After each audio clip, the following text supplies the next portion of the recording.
In education, it's uncommon to have much of an opportunity to see what happens in other classrooms, let alone what happens on campuses of a different level.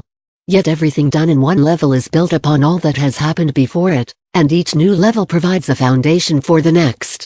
Although communication happens within a school or, at the secondary level, within a department, we rarely have the chance to get an overview of what other people are doing within the walls of a school.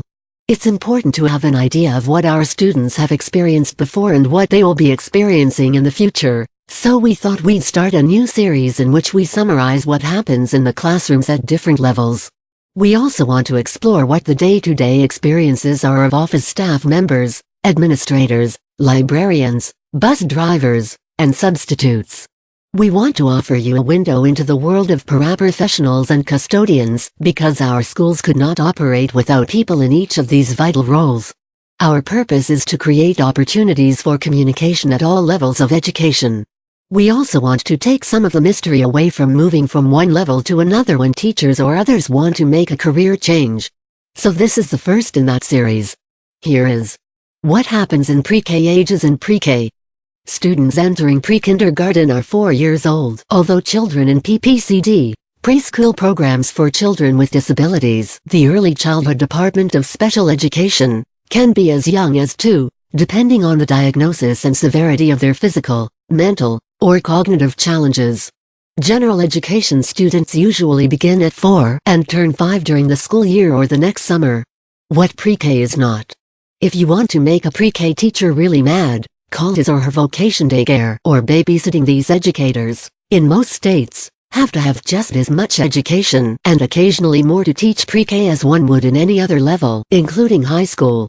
Many pre-K educators pursue special certifications to be able to teach this age group in addition to general certifications.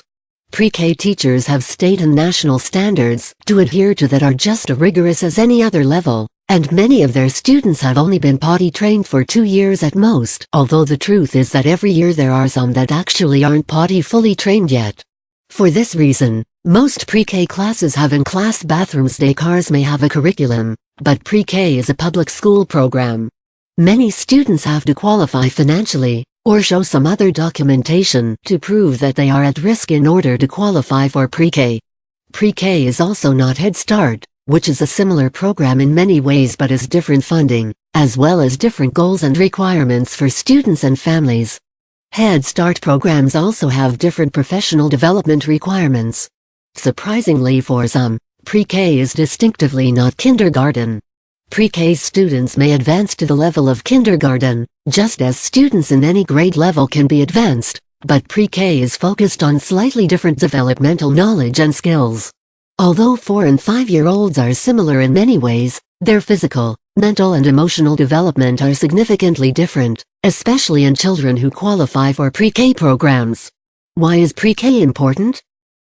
Studies have shown that after about 3rd grade, you cannot tell who has gone to pre-K and who hasn't by looking at academic scores. Some people have said this proves pre-K is unnecessary, but early childhood educators know the opposite is true. Pre-K is usually offered to children of low socioeconomic status, children who are homeless, and children who are in the foster care system. Studies have shown that children within these classifications are often spoken to by adults less frequently, not read to daily, and are exposed to significantly fewer educational opportunities, like visiting the zoo or museums, when compared to their peers. Pre-K is also provided for children with physical and developmental differences. These are, by the understanding and interpretation of years of research, the students who are at risk of becoming future high school dropouts. They often have lower language ability and understanding, they tend to have little to no mathematical or logical reasoning development, and they haven't had the opportunity to develop their gross and fine motor skills. In short, without pre-K, these students would be starting kindergarten with a deficit. By 3rd grade, this deficit can become a chasm, and by middle school, studies have shown these students are often well on their way to failing or dropping out completely. The fact that the playing field is evened out after about 3rd grade is a testament to the fact that pre-K works to fill those significant gaps in the education of many children before they can have a negative impact.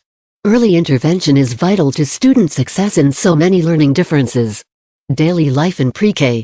Academics in pre-K are introductory in many areas. In Eller, students listen to and interact with literature appropriate for their age. Teachers talk to them about poetry, they explore skills like rhyming and alliteration, and of course, they learn about letters. Most academic requirements for pre-K don't require students to know every letter and every phonetic sound, but they are required to know between half and three-quarters of that total.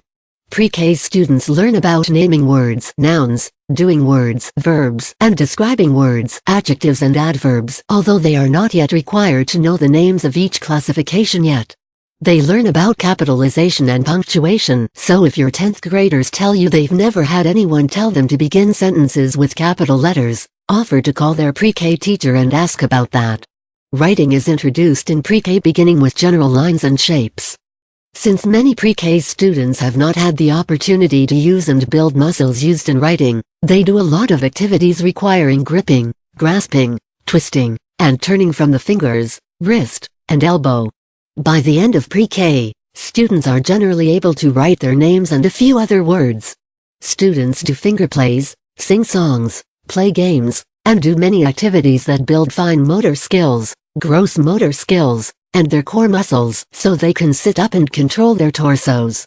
All of these are vital developments for children learning to write. Pre-K math is an introduction to patterns, numbers, shapes, and logical reasoning. They learn to observe and sort by attributes, color, shape, numbers of sides, etc. They learn to see and appreciate groups as they compose, decompose, and name them by number, order, or attribute. The foundation is set for addition, multiplication, subtraction, and division. They begin to see fractions, although they don't know to call them fractions yet. They also learn foundational elements of algebraic reasoning, geometry, and financial literacy. Science instruction includes learning to observe the world around them, acknowledging the patterns of nature, weather, days, seasons, weeks, years, scientific reasoning, investigation using tools, tweezers, beakers, measuring implements, and scales to name a few, and doing all these things safely. There is a lot of interest in animals, both living and extinct, and students are given the opportunity to explore, classify, and discuss animals from dinosaurs and bugs to whales and butterflies. Yes, butterflies are also insects. They learn that in pre-K as well. Students learn the basics about life, space, and earth sciences. There are even discussions on some very basic chemistry because it's just too fun to pass up. In social studies, students learn first about similarities and differences between classroom families, then families in neighborhoods, cities, states, and around the world. They learn about culture, they celebrate holidays, and they talk about how communities work together to accomplish goals. They explore jobs, the differences between wants and needs, and the importance of understanding how eating good food makes the body work well. Physical needs and development are a priority in pre-K. Most pre-K programs provide nutritional meals for pre-K students, and there are often other supports offered to families through the school that might not be available to them in other places. Social-emotional learning is a huge part of learning at this age, as well. Students in pre-K learn to share, to communicate verbally when they are angry or sad, ask for what they need or want, clean up after themselves, keep the communal space organized, and build relationships with other children their age as well as the adults that care for them. Some pre-K programs have access to art, music, PE, and computer programs while some do not. Most pre-K programs incorporate these things into their daily routines if they aren't given access to programs outside of the classroom. Some pre-K programs are half-day, but many are full-day. The direct instruction for this age is usually chunked in groups of 5 to 15 minutes. Pre-K teachers teach through whole group instruction, small group instruction, songs, videos, interactive play, and centers. Lecturing is rare, and everything is as hands-on and practical as possible. At this age, 3 to 5 minutes is about the attention span of most students at the beginning of the year. With careful work, some students are able to extend that to 12 to 15 minutes by the end of the year. Many pre-K teachers use thematic instruction as a way to integrate all subjects into their learning time. In thematic instruction during winter, for example, you might see A teacher reading a picture book about penguins, a teaching assistant measuring children and comparing them to the average sizes of several kinds of penguins for math children, drawing pictures about facts they've learned about penguins in their science journals, a group of children pretending to be scientists at a zoo preparing food for the penguins to eat. Although all early childhood teachers employ some of these methods to integrate subjects, often many pre-K teachers have to use them because they are often short on time, especially in a half-day program, and attention spans are minimal. Centers are used in early childhood for children to have opportunities to practice new skills and using knowledge with their classmates.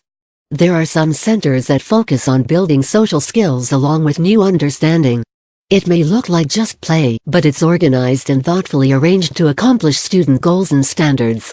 Teachers and paraprofessionals can also learn a lot about what students understand and are able to do by observing students during this free play, so you may see them doing informal observations during this time in the classroom.